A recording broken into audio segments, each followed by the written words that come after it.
इस कार्यक्रम के पुण्यार्चक है श्रीमती ललिता देवी चांदवाड़, वरुण, सोनिया, विनीत, रश्मि, वंश, रोहिका, भाव्या, भावित एवं समस्त चांदवाड़ परिवार, निवासी सिद्धार्थ नगर, जयपुर, राजस्थान।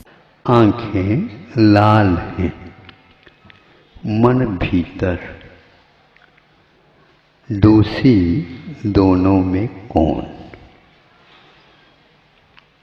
ये पूछा गया है हम लोगों से। अब आप लोगों को इन दो में से चयनित करना है। इन दोनों में दोषी कौन? आप ही बताएं। आंखें तो लाल दिख ही रही है। जो लाल हो जाती हैं, जो नीली थी और वो लाल हो गई। कहीं न कहीं लाल होने में कोई कारण तो होगा। सामने वाला व्यक्ति है, उसको देखने से लाल हुई। आंखों का क्या काम है, ये पहले अध्ययन कर लेना चाहिए। ये ललामी आंखों में आती है, पुनः चली क्यों जाती, इसके बारे में भी मनन अध्ययन कर लेना चाहिए। मति ही स्मृति ही संज्ञा आदि आदि जो मत ज्ञान के भेदों भेद में आए हैं, उनमें आप पूछिए कि किसका दोषी कौन? हम प्राय करके इन सभी जिज्ञासाओं को शांत नहीं कर पाते। मोक्ष मार्ग पर कदम रखने वाला व्यक्ति इनमें यदि जिज्ञासा इनसे वो शांत नहीं करते, उनका इसमें कोई भी अधिकार नहीं है कि वो मोक्ष मार्ग को प्राप्त कर सके। हर बात में चूंकि हम देख रहे हैं, हम सुन रहे हैं, हम सूंघ रहे हैं, हम छू रहे हैं और कभी कभी हम चख रहे हैं।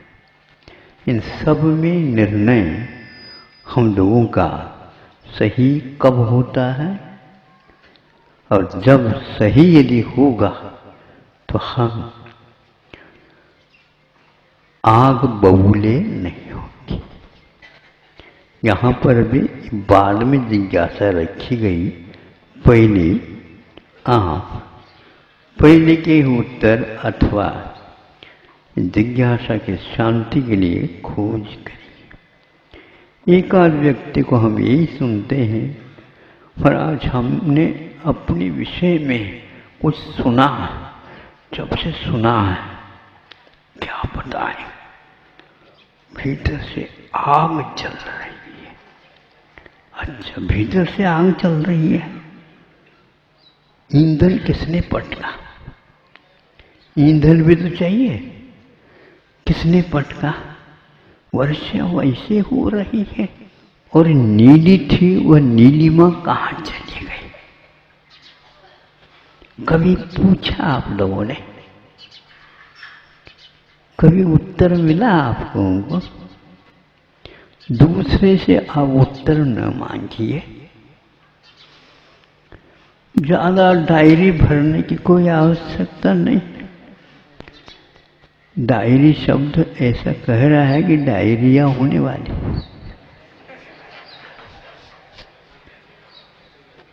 उससे कभी भी वह शांति मिलने वाली नहीं है। वह अशांति क्यों फैली, इसके बारे में आपको सोचना है। इसलिए 10 दिनों में से एक दिन इसी परीक्षा अनुसंधान के लिए दिया। कई व्यक्ति विद्यालय, महाविद्यालय, विश्वविद्यालय के बारे में सोचते रहते, किंतु अपनी ही विद्या के बारे और अविद्या के बारे में अनभिज्ञ रहते हैं। खोलना चाहते हैं आंखें, किंतु आंखें कहाँ तक खुल जाती है यह हम नहीं समझते। आंखों की शल्य चिकित्सा भी हो जाती है, फिर भी उस नजर में कभी सही कुछ आता ही नहीं। आता तो सही है, लेकिन परिणाम गलत क्यों निकलता? आंखें तो केवल देखती है तो रूप को देखती है। अब वह रूप कितने प्रकार का होता? 4-5 प्रकार का होगा। इसके अलावा दूसरा कोई नहीं था। जिस वस्तु को आपने देखा वह सफेद है, किंतु आपके ये सफेद देखने से नीलेपन को छोड़ करके लाल ये आंखें हुई क्यों? यदि यह निर्णय सही नहीं होता, हम कभी भी सही निर्णय के अभाव में अवश्य ही उस सिद्धांत से विमुख होते जा रहे हैं। मनुष्य जीवन के बाद भी यदि यह उत्तर अनुत्तरित रहती, यह समस्या दिन दोगुनी रात चौगुनी बढ़ती ही जाती है, तो यह शल्य चिकित्सा भी और निश्चल्योवृत्ति ये सूत्र का पाठ भी पाठ ही कहलाएगा, किंतु इसमें से कोई तथ्य नहीं निकलने वाला। अब 5 मिनट तो हो गए आप लोगों को। ये 2-3 पंक्ति आपके सामने रखी थी, एक आध व्यक्ति बता दे इसमें दोषी इन दोनों में कौन? जो अनेक उपाधियों से विभूषित मनस्वी बन करके बैठे हैं, वो अपने आप को क्या कुछ भी समझ ले, किंतु दोषी तो सब लोग। आंखें लाल है तो वही दोषी क्यों होंगे? क्योंकि देखने का काम उसी से हुआ, देखने का काम उसी से हुआ, इसलिए वह दोषी है। ये निर्णय तो विश्व स्तरीय न्यायालय में भी गलत ही निकलेगा, किंतु यही उत्तर दिया जा रहा। इस ओर आप कभी भी नहीं देख पा रहे हैं। हमारा अभिप्राय गलत है या आंखें गलत है? अभिप्राय यदि गलत है तो आंखों ने देखा, अभिप्राय बनाने वाले तो आप हैं, गलत कैसे आप अभिप्राय निकाल रहे हो? या तो मन आपका पागल है, या उस पागल के सोबत रहने से आप पागल बन गए हैं। ये सिद्ध कर रहे हैं केवल दुनिया के सामने, मैं मनस्वी हूँ, यशस्वी हूँ, और क्या क्या हूँ, ओजस्वी हूँ, मैं बहुत सारे हूँ। लेकिन इस प्रकार के गलत निर्णय लेने से अब असत्य को सत्य और सत्य को असत्य सिद्ध करते जा रहे हो। इसलिए इन दोनों में दोषी कौन? जो भीतर बैठा बैठा निर्णय लेता है और बाहर आने को तैयार नहीं होता। कहीं अपनी पोल पट्टी खुल न जाए, कहीं मैं दोषी सिद्ध न हूं। निर्दोष को दोषी और दोषी को निर्दोष यदि हमारा निर्णय कर लेता है, हमारा अभिप्राय दूषित है। इसके लिए कभी भी मतदान नहीं करना चाहिए। दुनिया तो करते हैं, तो दुनिया में आप हो क्या नहीं हो? दुनिया में हो करके भी आप अपने आप को व्यवस्थित करना चाह रहे हो, तो उसमें तो आपको ये स्वीकार कर लेना चाहिए। इसमें मत की मात्रा कितनी है ये भी आप देख सकते हैं। आपने किसको मतदान दे दिया? आपने किसको दे दिया? तो भैया हम आपको पूछ रहे हैं, तो कोई भी तो बात हम भी पूछ रहे हैं आपसे। जैसे आप कहेंगे उसी के अनुसार हम भी करेंगे। मतलब यह अभिप्राय हमारा बनता है देखा देखी अथवा गलत निर्णय के साथ अथवा सोबत जिसमें रखते हैं उनके साथ हो जाते हैं हम, और बिना चाहे भी हो जाते हैं। फिर इसके उपरांत फिर भी हम तो जो जीत करके आए उन्हीं को दिए थे। हमने तो पहले निर्णय ले लिया था। आप बताओ, असंगी पंचेंद्रिय तक चुनाव नहीं होता किसी अन्य पदार्थ के बारे में, किंतु संगी बनने के उपरांत वह चालू हो जाता है। और संगिनः समनस्कार ऐसा कहा।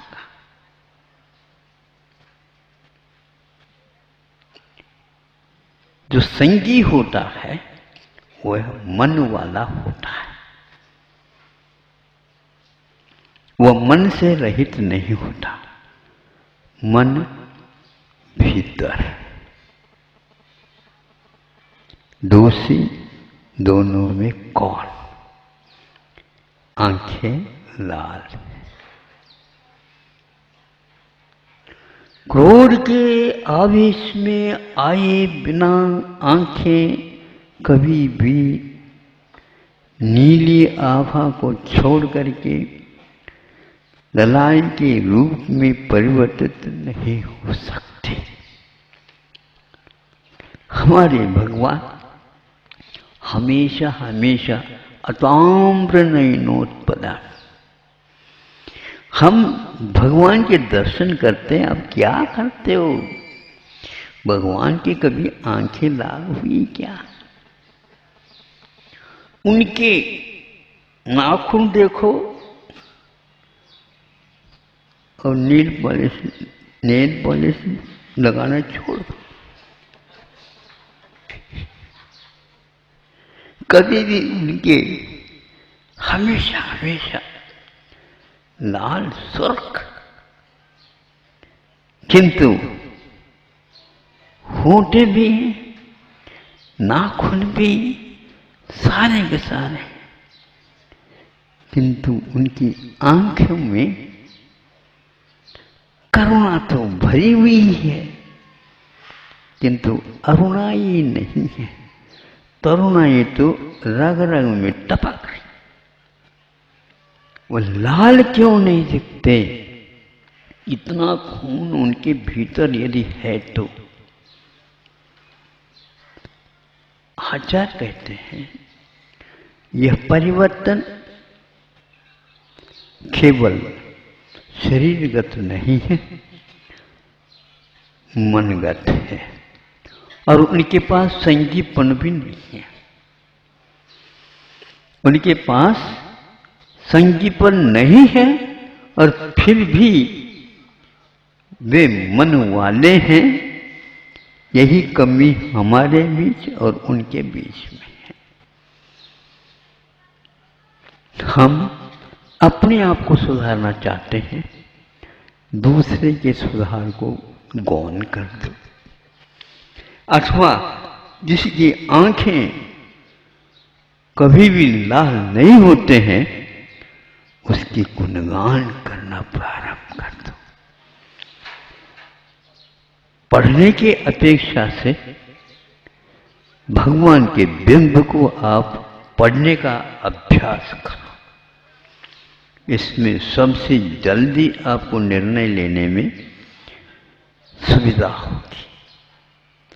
जो इस प्रकार समझता है कि स्वाध्याय उसी को होती है जो सरस्वती के साथ हमेशा हमेशा अपना तालमेल बनाए रखता है,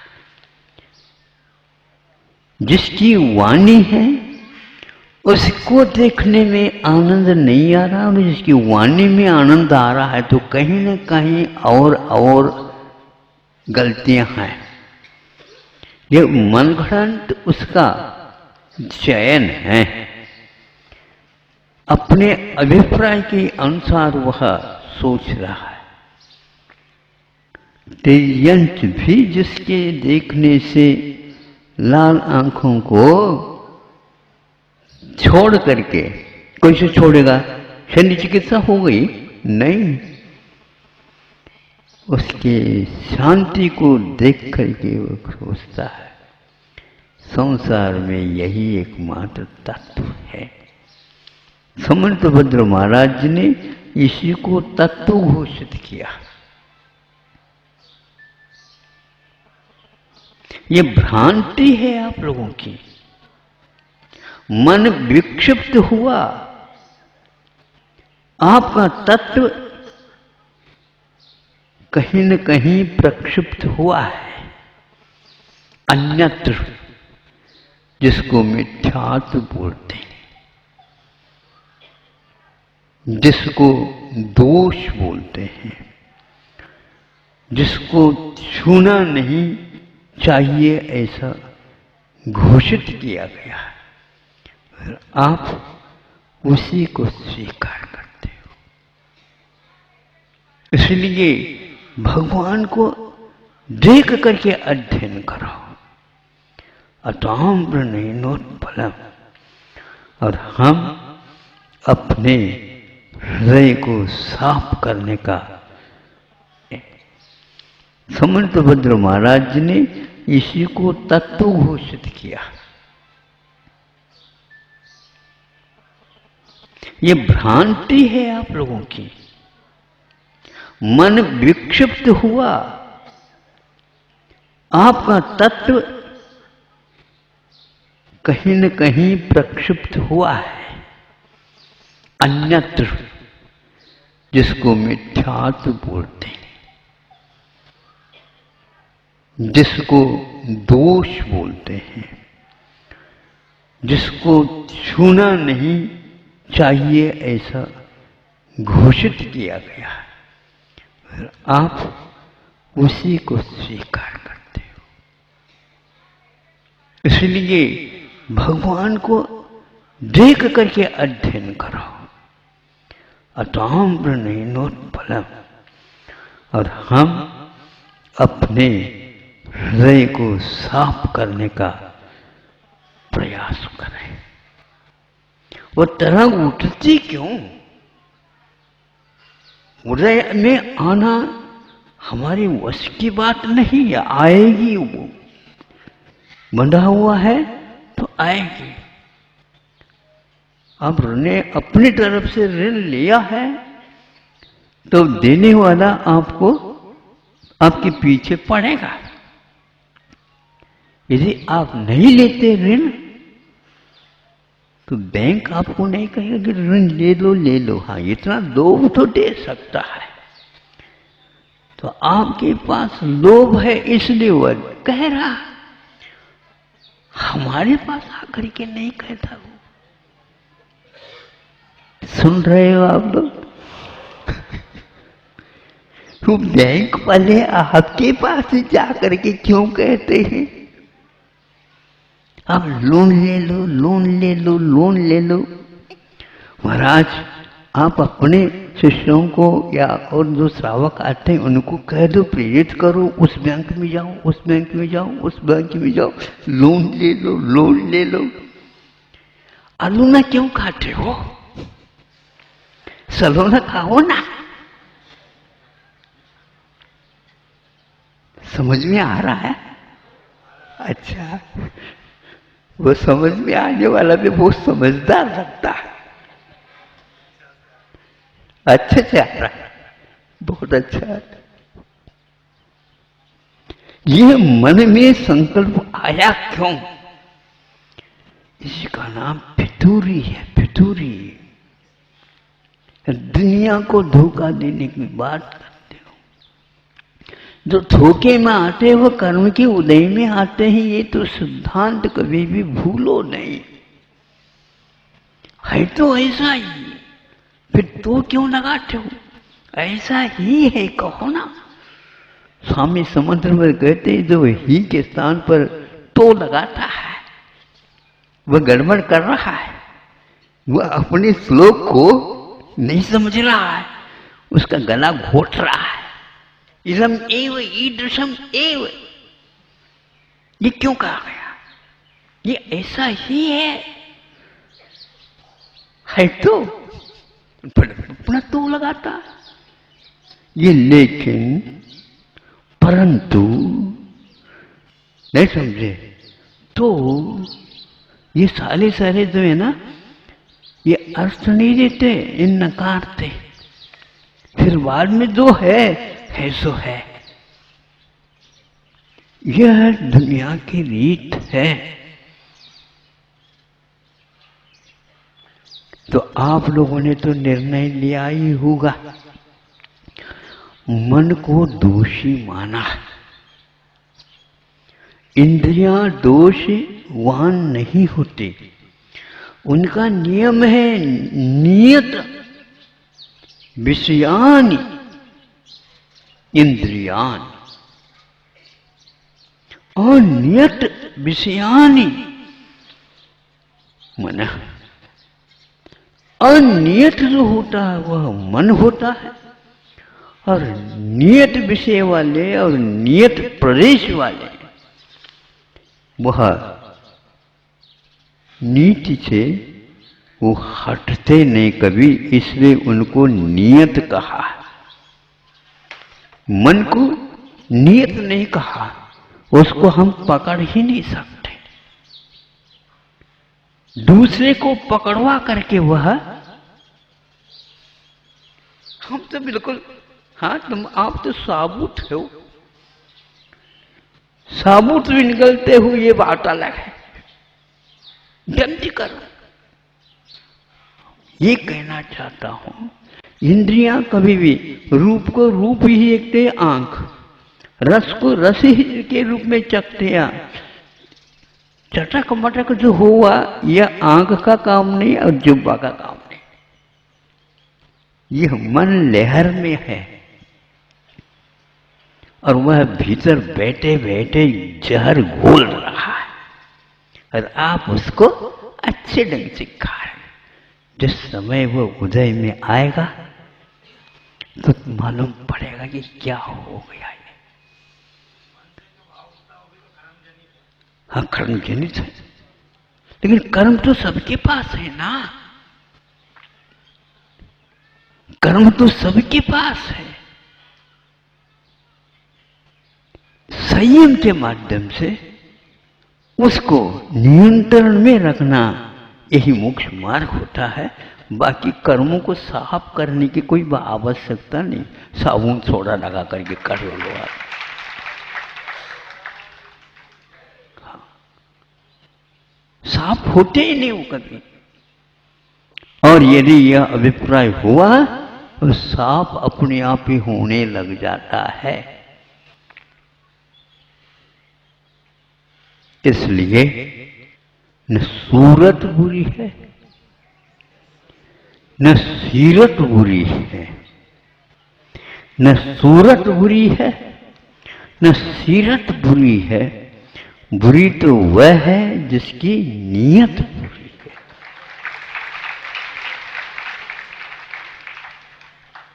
उसको करवट ले जाओ तो करवट एक बार ले लेगा, दुनिया कितनी भी कहे हम अब परिवर्तित नहीं करेंगे। इसलिए आचार्य कहते हैं भगवान के दरबार में देर हो सकता है। हाँ, बस कितने अच्छे जल्दी जवाब दीजिए आप। इतना आसान है ये। आसमान को छूना आसान हो सकता है, लेकिन इसमें करवट देना आसान नहीं है। बिरले ही इसको स्वीकार करते हैं। दूसरे के लिए संकल्पित करने का उनका काम है। भगवान ने आज तक रिकॉर्ड बनाया, तीर्थंकरों ने आज तक किसी ने किसी को संकल्पित नहीं कराया। स्वयं संकल्प लेते हैं, उसको अडिग होकर के पालते हैं। उसमें एक बाल मात्र का भी अंतर लाते नहीं, क्योंकि वर्धमान संयम है उनका। वो बिल्कुल आंखें देख करके वह काम कर रहे हैं। केवल बाहर ये चार हाथ नहीं देखते, किंतु भविष्य में जो होने वाला चार हाथ उसको भी देखते, और जो अतीत में हो चुका है उसको भी देखते हैं। और उसमें ये करते हैं कि पैर कहाँ कहाँ पर पड़ा, यदि गलत पड़ा है सुधारने का प्रयास पुरुषार्थ करते हैं। इसलिए मूल गुणों में उनका दोष कभी भी नहीं लगता, उत्तर गुणों में भी कभी दोष नहीं लगता, किंतु अंतर्मुहूर्त के उपरांत मन अधीरा होकर के बाहर आ ही जाता है, और उसकी कान पकड़ करके पुनः भीतर खींच करके ले जाते हैं। ये खेल उनका वर्षों तक चलता है। महावीर भगवान को तो कितना 12 साल, हाँ 12 साल लग गए महावीर भगवान को 72 में। और आप 12 घंटे भी नहीं होते, कई बार करवट ले लेते। यह मन क्या है? हमारा गलत निर्णय का नाम मन है।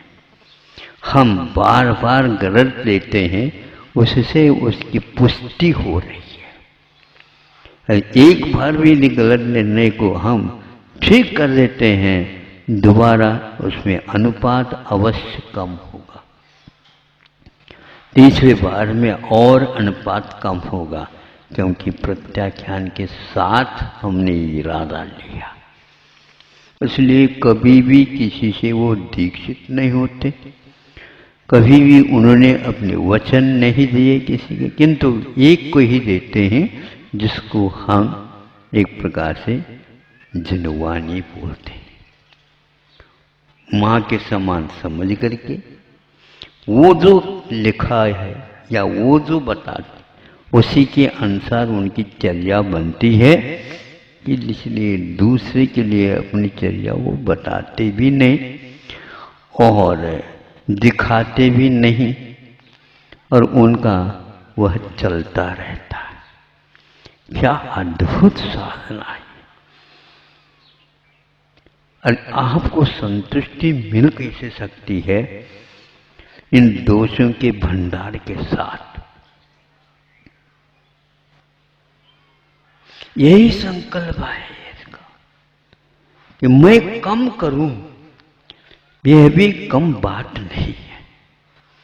पूरा दूर करूं, फिर कहना ही क्या है। भूल का होना, मनुष्य भूल का पुतला है।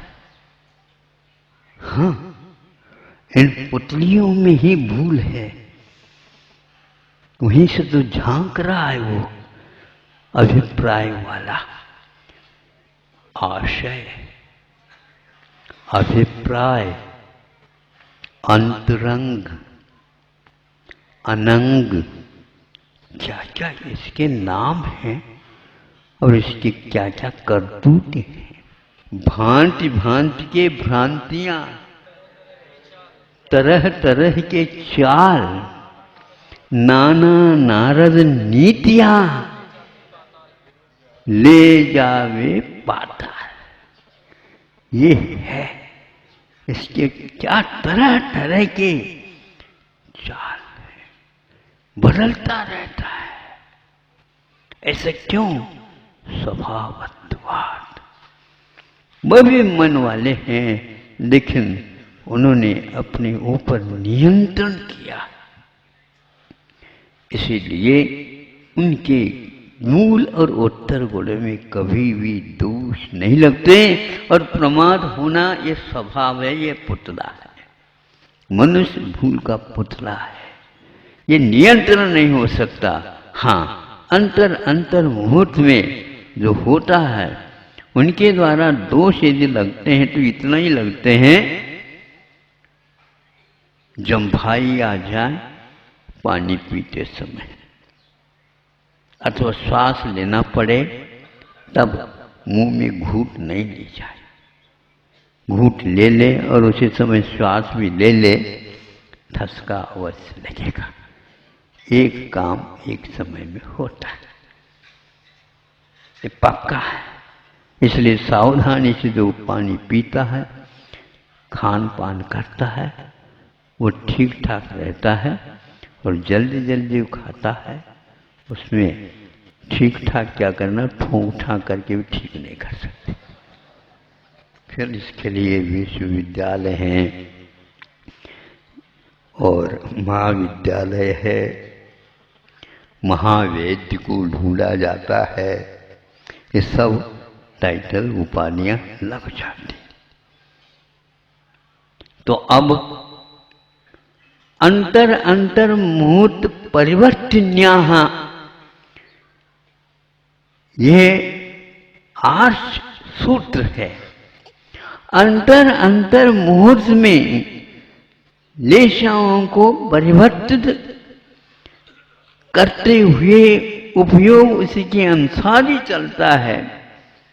यह मन के साथ भी यही घटित होता है, लेकिन आंखें कभी परिवर्तन नहीं है, नाक कभी परिवर्तनीय नहीं है।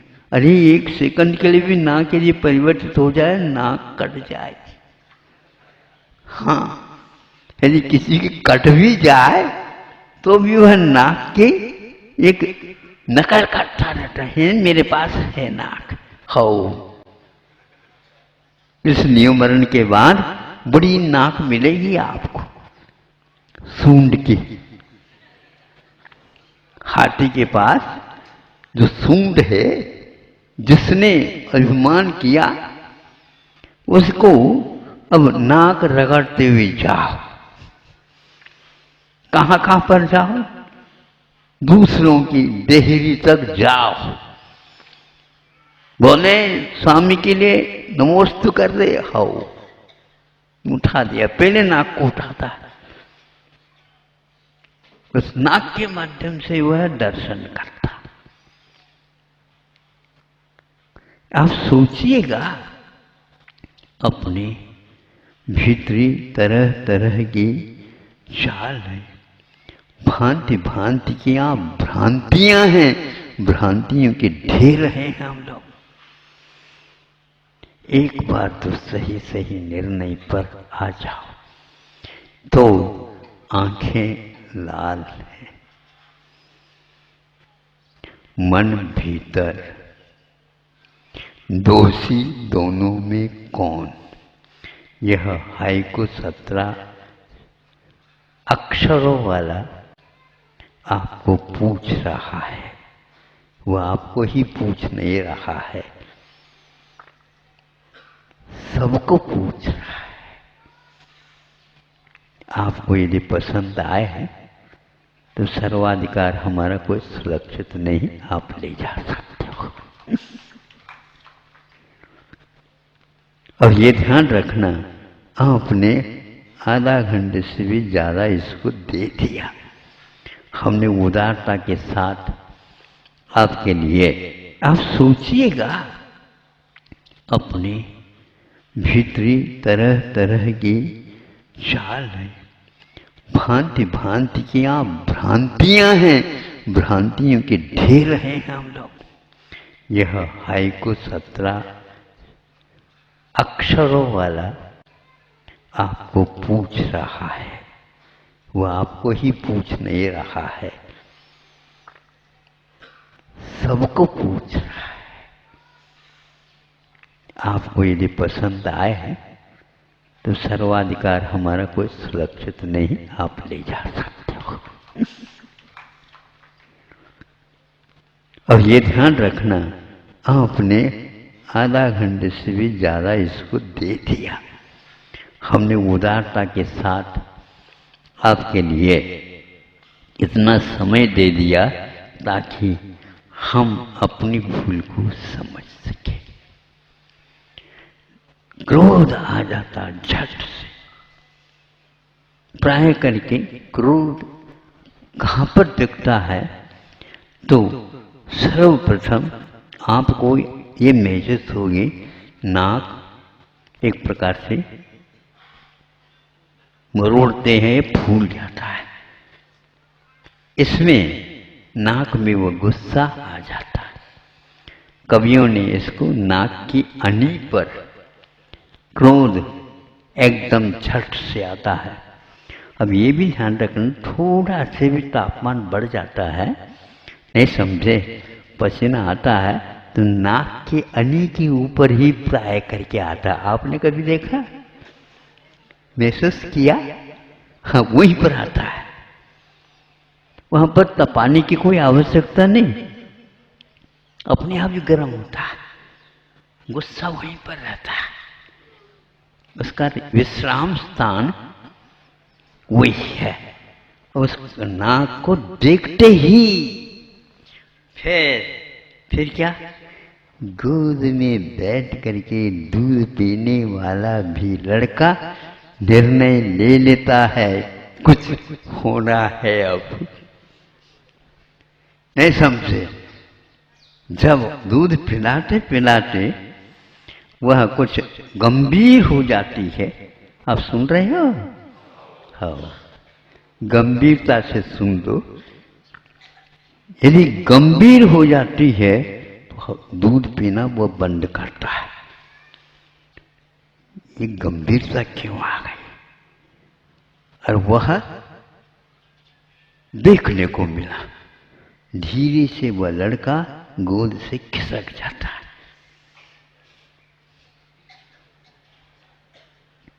कहीं ऐसा ना हो दूसरा प्रबंध कर दे, चौपट। वो बुलाने के बाद भी मैं नहीं आता, प्यास भूख लगने के बाद भी नहीं आता। सुन रहे हो गोद वाले हो? छोटा लड़का भी होता, आपकी परीक्षा, आपका निर्णय अपने आप ही समझ लेता है, क्योंकि आपका शरीर और मुख गंभीरता से घिर गया, कुछ न कुछ इसमें हुआ, उधर गया, दूर से देखा, अरे पिताजी भी आपे में नहीं, आप अपने में आप में है हो, देख तो दो। आपके लड़का ने सोच लिया, लड़के ने, पिताजी आपे में नहीं है। अब जो आपे में नहीं रहता, हमारा ये निर्णय है, उसके पास न माँ, न पिता, न भाई, न बहन, कोई भी जाना नहीं चाहता, चाहे जिंदगी भर उसके लिए कुछ भी दे दे, लोभ नहीं चाहिए। आप कितने लोभ करते जाते हो? ये कहाँ कर रहे हो, क्यों कर रहे हो? सोच तो। तापमान क्या है? ध्यान रखो, शरीर का तापमान कुछ बढ़ सकता, घट सकता है, लेकिन भीतरी जो अनुपात है शरीर में वह 98 अवश्य बना रहता। 50 को भी तापमान छू रहा हो तो भी भीतर 98 पाएगा। और टाइगर हिल पर भी जाकर के देखोगे, जहां पर -40 रहता है शीत, वहां पर भी देखो शरीर का वह तापमान कितना रहता है, तो वो भी 98 रहता है। ये स्वस्थ व्यक्ति का एक लक्षण है। आपको भी कहीं भी जाए पहले इसको टटोलना, यदि इसमें अंतर आ गया समझ लेना ये फालतू 1 घंटे के लिए ये उस समय देना हो गया। अन्य कुछ काम करते संभवतः कुछ लाभ होता, किंतु यहाँ पर उसका कोई निर्णय नहीं हुआ तो ऐसा ही जिंदगी भर बिना निर्णय के ही एक्शन निकलते चले जाते। होता नहीं, चाहे स्वर्ग मिले, चाहे मनुष्य अवस्था मिले, कोई मिले, समूह शरण भी मिले, तो भी वहाँ पर कुछ होना जाना नहीं है। भगवान भी आप में किसी भी प्रकार से कुछ भरते नहीं, और जो दोष है उसको निकाल करके बाहर फेंकते नहीं। ये काम उनका है ही नहीं। जो स्वयं के बारे में वो इस प्रकार नहीं कर सकते, भावों को तो संयम के साथ ही जीना पड़ेगा, और निकालना है तो संयम के द्वारा ही निकालना है, बदलना है तो संयम के द्वारा ही बदलना। केवल क्रोध करने मात्र से वो बदलता नहीं है। तो फिर क्या, अरे उनको तो हम हमेशा देखते हैं पारा गर्म ही मिलता है। क्या मिलता? पारा गर्म मिलता। पारा क्या ठंडा भी रहता है क्या? सबसे ज्यादा भारमय पदार्थ सुनते सोने से भी भार वाला पारा होता। लेकिन ये ध्यान रखना, दूसरे के पदार्थ उठाने में आप माहिर हो सकते,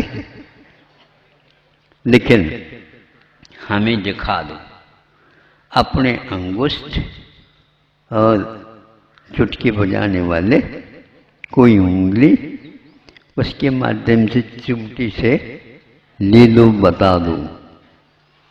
पारा यदि आपके पास एक बूंद भी आ जाए, बिखरने के लिए तो तैयार है, किंतु आपके हाथ में नहीं आएगा, पक्का है। लेकिन उसके माध्यम से आपकी क्या मनोदशा है नापी जाती है, और वह बिल्कुल नियंत्रण में था। और फिर इसके उपरांत आपके पास कितना पारा है ये देखा जाता है। 1 मिनट 2 मिनट के भीतर आपका पारा चढ़ जाएगा। कहाँ तक जाएगा? ज़्यादा ज़्यादा 107 तक जाएगा।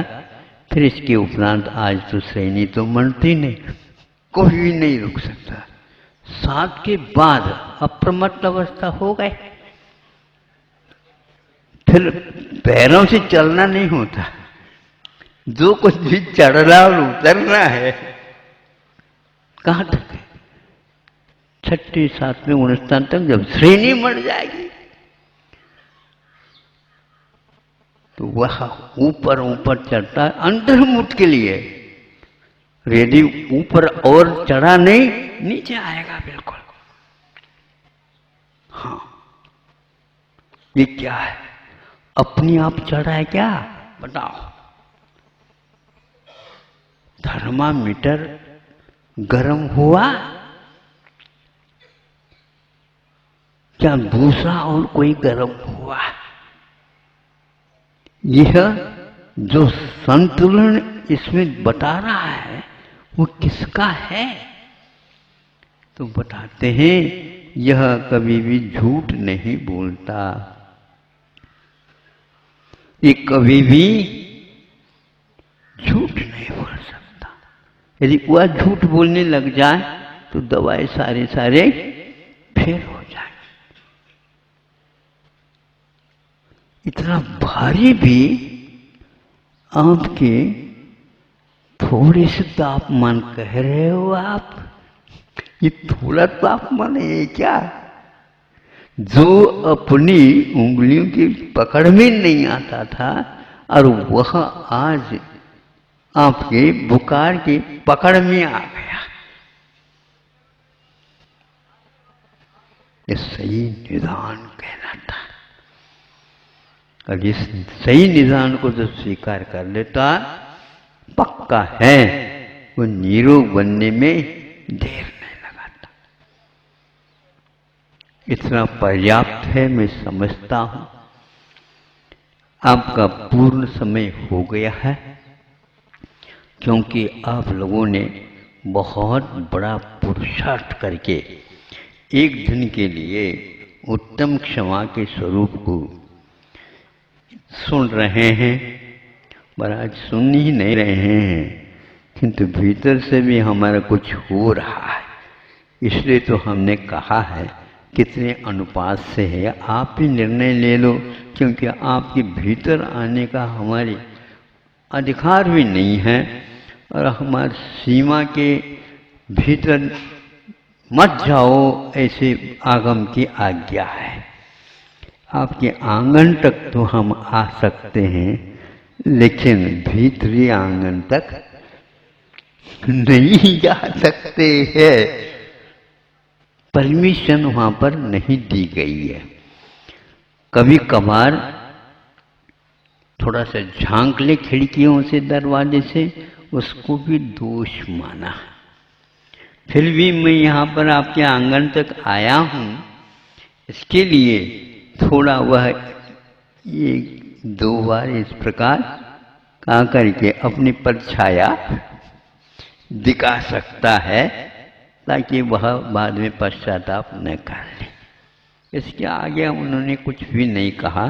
फिर इसके बाद तो उनका भाग्य उनके पास है, हमारे लिए उनका दाना पानी क्या उसका निर्णय ले सकते हो? दाना पानी इतना तो इतना ही है, न दाना है न पानी है, इतना है। इतना सिद्धांत क्लियर है। इसको जब हम सोचते हैं तो यह प्रश्न पत्रिका आई है, आपको पाठ्यक्रम से जो पढ़ाई हुई है एक वर्ष तक तो इस किताब को नीचे नहीं रखो, लेकिन अब उस किताब को परीक्षा के समय पर नीचे रख भी नहीं सकते, पास रख नहीं सकते और उसकी नकल कर नहीं सकते, और आपको सब कुछ ठीक है, परमिशन है, अनुमति है, किंतु यह नहीं कर सकते। आपके दिमाग में यदि वह बात आई है, हाँ या ना में उत्तर दीजिए। आप स्वीकार करने के लिए तैयार हैं? हाँ महाराज, उस दगाबाज मन को आज से कम आप अपने वश में रखने का प्रयास पुरुषार्थ करिए। और आप सही भी हैं तो भी सही मैं हूं ऐसे इस दुनिया के सामने मत कहिए।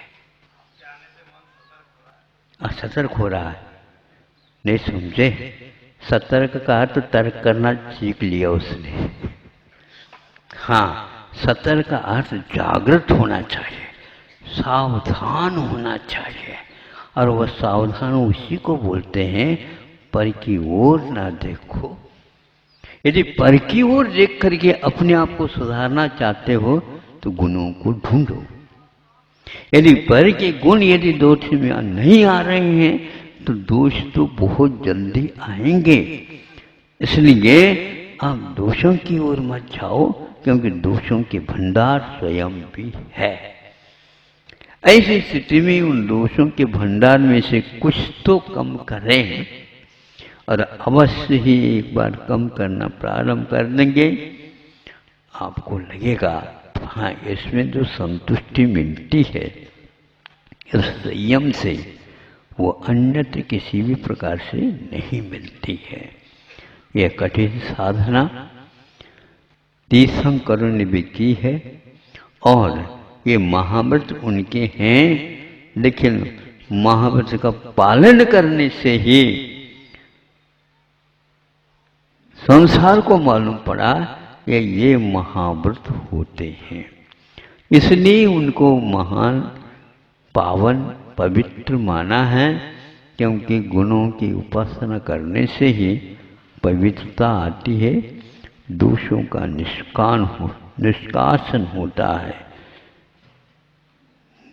मोह और दोषावरण योर हानि, दोष और आवरणों का नाश होने के उपरांत ही भगवान आप आप्त बने हैं, निर्दोष बने हैं, 18 दोषों से रहित बने हैं।